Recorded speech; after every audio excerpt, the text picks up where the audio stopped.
McGraw-Hill Professional presents The Connected Child. Bring hope and healing to your adoptive family. Written by Karen B. Purvis, Ph.D., David R. Cross, Ph.D., and Wendy Lyons Sunshine.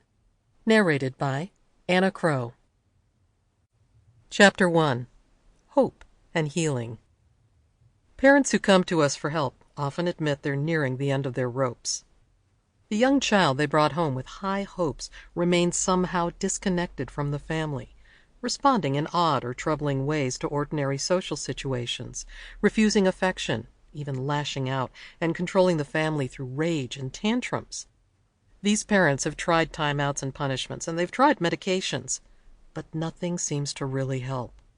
Frustrated, they take the little one to specialists, pursue all kinds of solutions, and while their son or daughter may show some degree of improvement, family life remains more of a trial than a joy. The good news is that there's real hope for a better way. As research psychologists who specialize in child development, we have been delighted to watch adopted children and their families make tremendous gains once they begin using the philosophy and techniques outlined in this book. When parents really begin to understand this approach and put these methods into practice, they soon glow with delight at their blossoming child and newly connected family.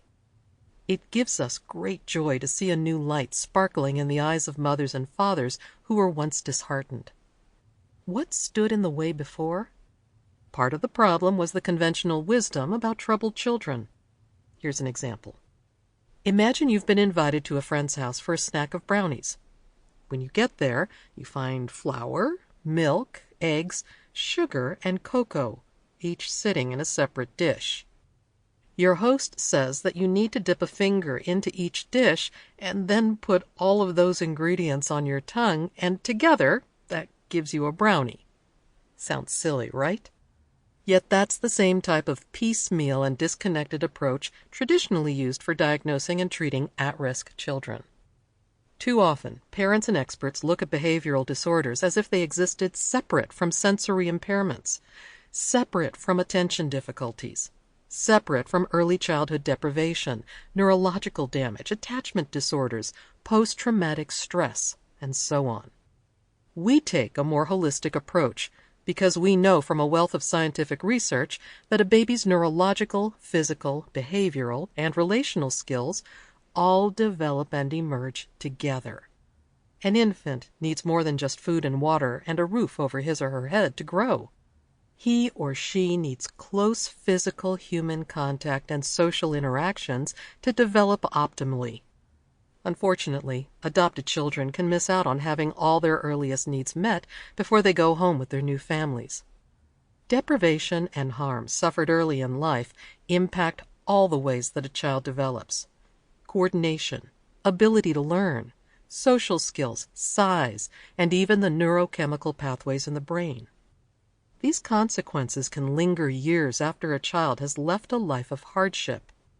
That's why formerly neglected and abused children are predisposed to such problems as attachment difficulties, conduct disorder, depression, anxiety, attention deficits, learning disabilities, and more. For example, a baby is born to a birth mother who abused alcohol during the baby's formative weeks. Even though the infant is adopted at birth and looks normal, he suffers subtle thinking and neurological impairments that reduce his ability to process language and to learn.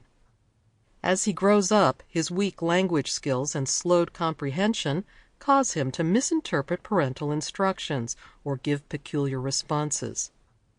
This behavior gets misinterpreted as uncooperative and defiant by adults, who punish him. Fearfulness now interferes with his higher brain functioning, making it even harder for him to learn or to connect with his parents. A 2-year-old is adopted from an orphanage where she was underfed, undertouched, and neglected. From lack of stimulation, her senses have not developed normally. In her new adoptive home, she is bombarded by unfamiliar sights, sounds, smells, tastes, and physical sensations, and she is bewildered by the social expectations in the unfamiliar environment. Her impoverished early life make it impossible for her to keep up, and she becomes overwhelmed with stress and frustration. Sample complete. Ready to continue?